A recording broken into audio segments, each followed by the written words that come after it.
السلام علیکم ورحمۃ اللہ وبرکاتہ. نحمده ونصلي على رسوله الكريم. اما بعد فاعوذ بالله من الشيطان الرجيم. بسم الله الرحمن الرحيم. رب اشرح لي صدري ويسر لي امري واحلل عقدة من لساني يفقهوا قولي. الحمدللہ آج سے رمضان المبارک کے دوسرے عشرے کا آغاز ہو چکا ہے. یہ عشرہ عشرہ مغفرت کہلاتا ہے. مغفرت کا معنی ہے بخشش. گویا اس عشرے میں خاص طور پر اللہ سبحانہ وتعالی سے اپنے گناہوں کی بخشش کا ایک بہترین موقع ہم سب کو ملا ہے. ہم میں سے کون ہے جس سے کبھی غلطی نہ ہوئی ہو، جس سے کبھی کوئی گناہ نہ ہوا ہو؟ لیکن بہترین ہیں وہ لوگ جو غلطی کرنے کے بعد اپنی غلطی پر نادم ہوں، شرمسار ہوں، رجوع کر لیں، توبہ کر لیں اور اپنے رب سے بخشش مانگیں. اور اگر وہ اپنے رب کی طرف رجوع کریں گے تو رب کو بھی مہربان پائیں گے. جیسے حضرت آدم علیہ السلام نے جب اپنے رب سے رجوع کیا تو اللہ تعالیٰ نے بھی اپنی رحمتیں ان پر عام کر دیں. قرآن پاک میں اللہ سبحانہ وتعالیٰ فرماتے ہیں قُلْ يَا عِبَادِيَ الَّذِينَ أَسْرَفُوا عَلَىٰ أَنفُسِهِمْ لَا تَقْنَطُوا مِن رَحْمَةِ اللَّهِ إِنَّ اللَّهَ يَغْفِرُ الذُّنُوبَ جَمِيعًا إِنَّهُ هُوَ الْغَفُورُ الرَّحِيمُ.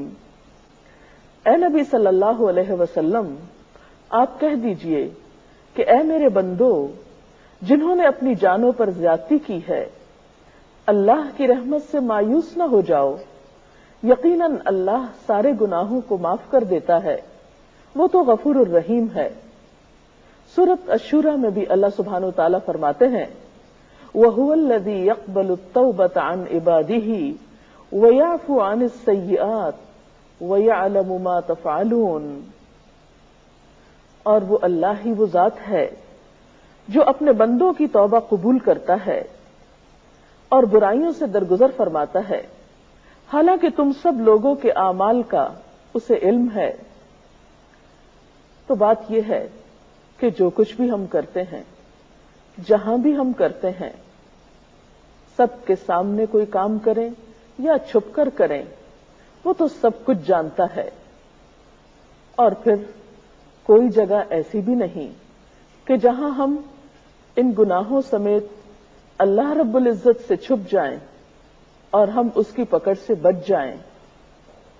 تو اس کا بہترین طریقہ اس نے ہمیں یہ بتایا ہے کہ تم اپنی غلطی کا اعتراف کر کے میرے حضور توبہ کر لو، غلطی کو چھوڑ دو، پلٹ آؤ.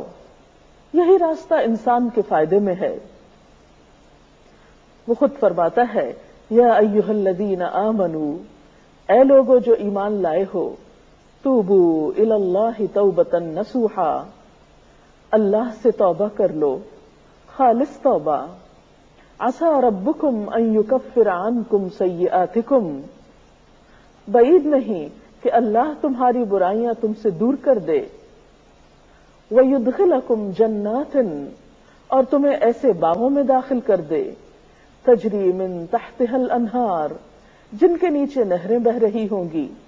تو گویا غلطی کرنے کے بعد اگر کوئی شخص سچے دل سے توبہ کر لیتا ہے تو اللہ تعالی کی طرف سے اس کے لیے وعدہ ہے کہ اس کی برائیاں اس سے دور کر دی جائیں گی اور اسے جنت کے باغوں کا مستحق بنا دیا جائے گا.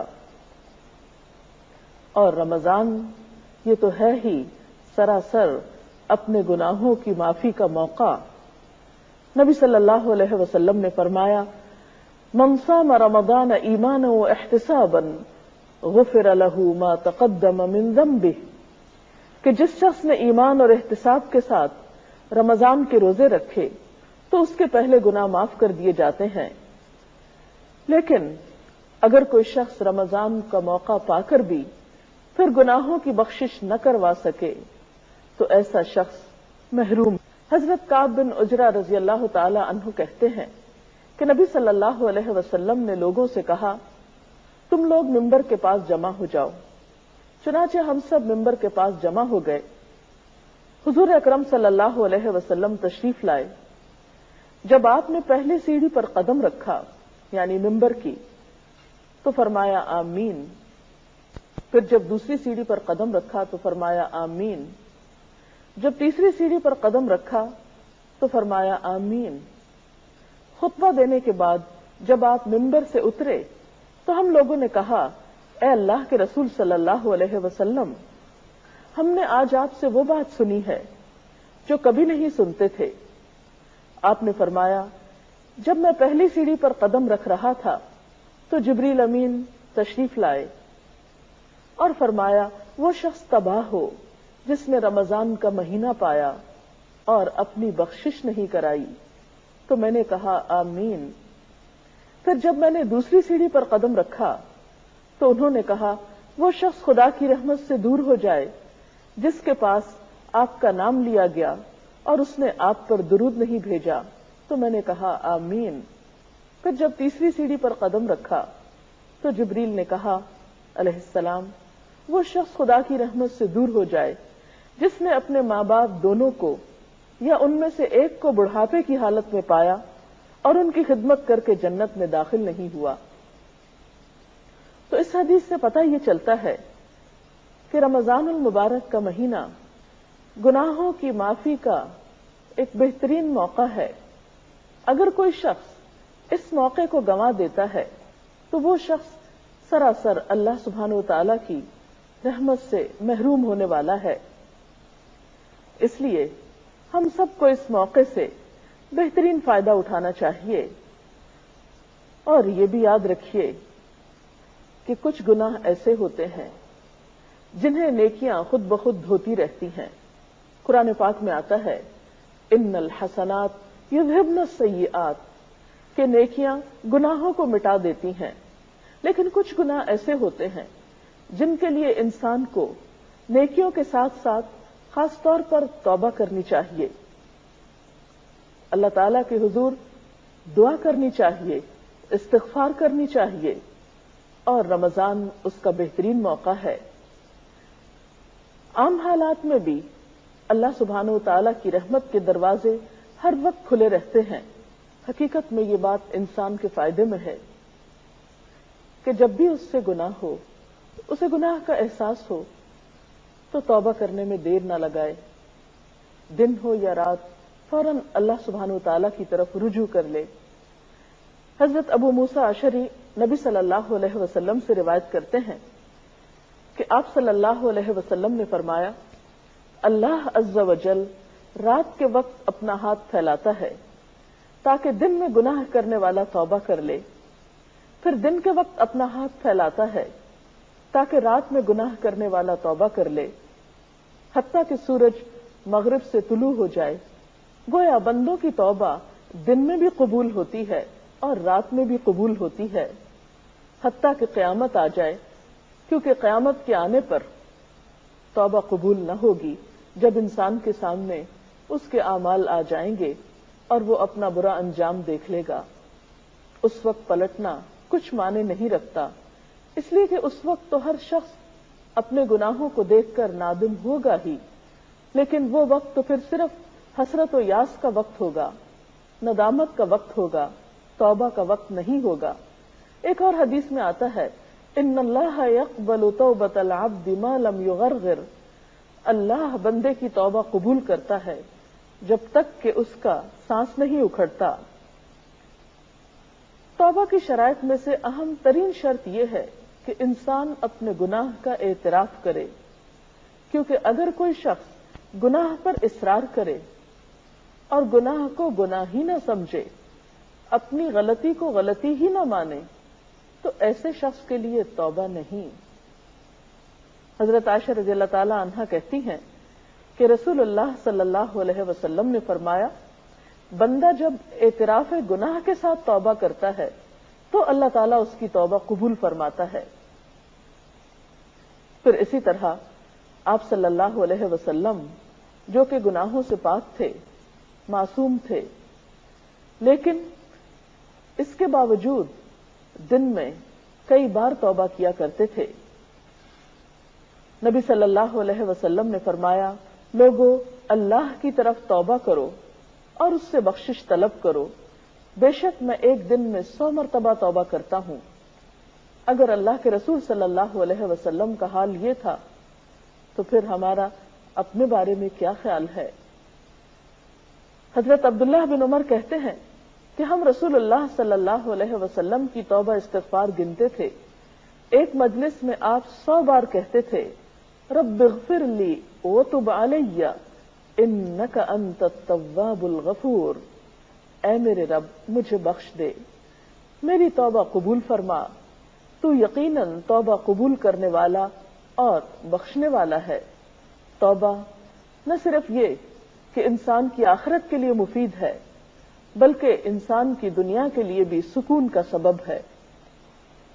ہم دیکھتے ہیں کہ جب انسان سے کوئی گناہ ہوتا ہے، کوئی زیادتی کا کام ہو جاتا ہے، انسان جب اپنے رب کو ناراض کرتا ہے تو یہ نہیں ہو سکتا کہ پھر وہ مطمئن زندگی بسر کر سکے، وہ پرسکون رہ سکے۔ بھلا اپنے محسن کو ناراض کر کے بھی کوئی خوش ہو سکتا ہے؟ ہرگز نہیں۔ ایسے میں پھر کیا کرنا چاہیے؟ فوراً رجوع کرنا چاہیے۔ گناہ سے دل پہ سیاہ نقطہ پڑ جاتا ہے، بندہ اگر توبہ کر لے تو وہ نقطہ دھل جاتا ہے، اور اگر توبہ نہیں کرتا تو وہ سیاہی پھیلنے لگتی ہے، حتیٰ کہ پورا دل سیاہ ہو جاتا ہے۔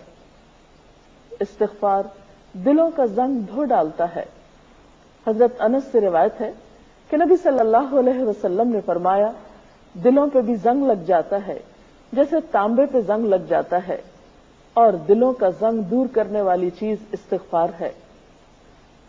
تو چمکتے دل کے لیے، پرسکون دل کے لیے، ڈپریشن کے علاج کے لیے، غموں کے بوجھ سے نجات کے لیے بہترین نسخہ استغفار کرنا ہے، کیونکہ اگر ہم اس بوجھ کو لیے رہیں تو یہ دونوں طرح سے ہماری جسمانی اور روحانی صحت کے لیے بہت نقصان دہ ہے۔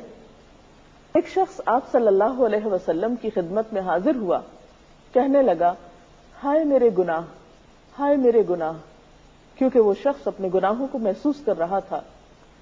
اور ایسے لمحات ہر انسان کی زندگی میں آتے ہیں جب اسے اپنے گناہوں کی شدت کا احساس ہوتا ہے، جب اس کے دل میں اپنی زیادتیوں اور اپنی کوتاہیوں پر ایک تڑپ اٹھتی ہے۔ ایسے میں اللہ سبحانہ وتعالی نے اس کے لیے رحمت کا دروازہ ہمیشہ کھلا رکھا ہے۔ یہی تو اس کی رحمت ہے۔ یہ الگ بات ہے کہ ہم اس سے فائدہ نہ اٹھائیں۔ تو آپ صلی اللہ علیہ وسلم نے اس شخص سے کہا کہ یوں کہو، اللہم مغفرتک اوسع من ذنوبی ورحمتک ارجع عندی من عملی، یا اللہ میرے گناہوں کے مقابلے میں تیری مغفرت وسیع ہے اور میرے عمل کے مقابلے میں تیری رحمت کی زیادہ امید ہے۔ اس نے یہ دعا کی تو آپ نے فرمایا اس کو دہراؤ۔ اس نے دہرایا، آپ نے پھر فرمایا کہ اسے دہراؤ۔ اس نے دہرایا، پھر آپ نے فرمایا کھڑے ہو جاؤ، اللہ نے تجھے بخش دیا ہے۔ تو اس سے یہ بات بھی پتہ چلتی ہے کہ اگر مخصوص کلمات کے ساتھ اللہ تعالیٰ سے بخشش طلب کی جائے، اور خصوصاً ان کلمات کے ساتھ جو اس کو پسند ہیں، تو انسان کی بخشش کی امید زیادہ کی جا سکتی ہے۔ وہ کلمات کون سے ہیں؟ وہ کلمات وہ ہیں جو اللہ کے رسول صلی اللہ علیہ وسلم نے ہمیں سکھائے ہیں۔ ان میں سے چند ایک، مثلا مختصر ترین کلمہ استغفر اللہ، اللہم اغفر لی، استغفر اللہ ربی من کل ذنب واتوب الیہ۔ پھر اسی طرح سید الاستغفار، اللہم انت ربی لا الہ الا انت خلقتنی وانا عبدک وانا علی عہدک ووعدک ما استطعت اعوذ بک من شر ما صنعت ابوء لک بنعمتک علی وابوء بذنبی فاغفر لی فانہ لا یغفر الذنوب الا انت۔ اس کا ترجمہ کچھ یوں ہے کہ اے اللہ، تو ہی میرا رب ہے، تو نے مجھے پیدا کیا، تیرے سوا کوئی معبود نہیں، تو نے مجھے پیدا کیا ہے اور میں تیرا بندہ ہوں، میں اپنی استطاعت کے مطابق تجھ سے کیے ہوئے عہد اور وعدے پر قائم ہوں، ان بری چیزوں سے جو میں نے کی ہیں تیری پناہ مانگتا ہوں، مجھ پر تیری جو نعمتیں ہیں میں ان کا اعتراف کرتا ہوں، اپنے گناہ کا اعتراف کرتا ہوں، میری بخشش کر دے، میری مغفرت کر دے کہ تیرے سوا کوئی گناہ معاف نہیں کر سکتا۔ حضرت شداد بن اوس سے روایت ہے کہ آپ صلی اللہ علیہ وسلم نے فرمایا، جو شخص صبح یا شام یہ دعا پڑھے گا، اگر وہ اسی دن میں مر جائے یا رات میں مر جائے تو وہ جنت میں داخل ہوگا۔ یہ کلمات کچھ زیادہ طویل بھی نہیں، تھوڑی سی کوشش سے انہیں زبانی یاد کیا جا سکتا ہے، اور اگر زبانی یاد نہ ہو سکے تو دیکھ کر بھی پڑھ سکتے ہیں، لیکن یہ یاد رکھیے کہ محض چند عبارتوں کے دہرانے سے بخشش نہیں ہوتی جب تک ہمارا دل اس میں شریک نہیں ہوتا، ہماری نیت اور ارادہ بخشش کا جب تک نہیں ہوتا۔ تو اس لیے اگر ہم واقعی چاہتے ہیں کہ ہم گناہوں کے بوجھ سے آزاد ہو جائیں اور ہم اللہ رب العزت کے قریب ہو جائیں، ہم اس کے نیک بندوں میں شامل ہو جائیں، اس کے جنت اور اس کی رحمت میں ہمیں پناہ ملے، تو اس کے لیے ضروری ہے کہ سب سے پہلے ہم اپنے گناہوں پر شرمندہ ہوں، پھر عہد کریں کہ آئندہ ہم یہ غلطی نہیں کریں گے، اور اس کے بعد اس سے بخشش کی دعا کریں، تو امید ہے کہ اللہ رب العزت ضرور بخش دیں گے۔ استغفار کے یہ کلمات آپ دن میں، رات میں، کسی بھی وقت پڑھ سکتے ہیں، افطار کے وقت، نمازوں کے بعد، اور اس کے علاوہ چلتے پھرتے بھی، کیونکہ استغفار نہ صرف گناہوں کی بخشش کا ذریعہ ہے بلکہ ہر غم اور ہر دکھ سے آزادی کا نسخہ بھی ہے۔ حدیث پاک میں آتا ہے، من لزم الاستغفار جعل اللہ لہ من کل ہم فرجا، کہ جو شخص استغفار پابندی سے پڑھے گا، اللہ تعالیٰ اس کے لیے ہر فکر سے، ہر غم سے نجات کا راستہ پیدا کر دے گا، اور اس کے لیے ہر تنگی سے نکلنے کا کوئی دروازہ کھول دے گا، اور اس کو وہاں سے رزق عطا کرے گا جہاں سے وہ سوچ بھی نہ سکتا ہوگا۔ تو اللہ تعالیٰ سے دعا ہے کہ وہ ہمیں توبہ اور استغفار کی توفیق عطا کرے۔